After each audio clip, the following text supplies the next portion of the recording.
So again, this was in 2010, but it was actually before the World Cup. I was assigned to do a series of photographs across Africa, particularly Southern Africa, where I was able to travel across and look at the preparations for the World Cup. So to start with here, this was a sort of travel across Southern Africa.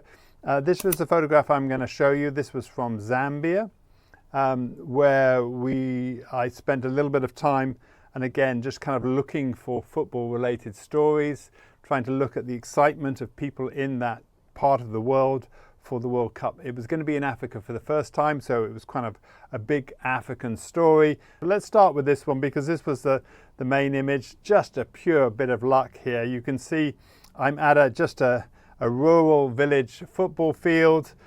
Kids are playing, enjoying it, and then bang, we get this rainbow that comes across the sky that just made everything pop. And I knew I just had a few seconds once the rainbow was up to try and get the photograph, and that kind of represented everything that we really wanted to say. So let's just come out of this and go through some of the images that we got. These were all, in this particular contact sheet, were the ones that were shot in Zambia.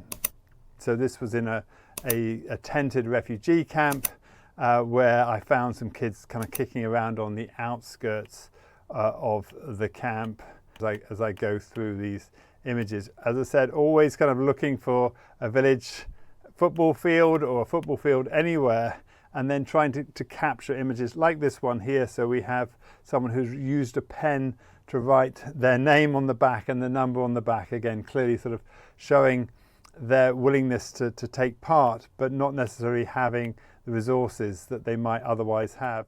So here you see that image of someone who just effectively found some padding and some tape and managed to create shin pads as a result of it. And coming in close, cropping in, kind of making your decision to say this is important, because this really shows the passion of the people who want to play there. Again, this image came towards the end of this particular day's shoot at the field. I think they'd finished playing the match, and these are all the kids kind of running on to the pitch. And again, this one, a lovely photograph of someone swinging on the bars, and then somebody just walking across the pitch with a bike with a load of pipes on it. And as the sun goes down, I continue to shoot as kids start to play. Really encapsulating the sort of joy, the love of the sport in places where they may not have the same resources as they might do in Europe or in North America.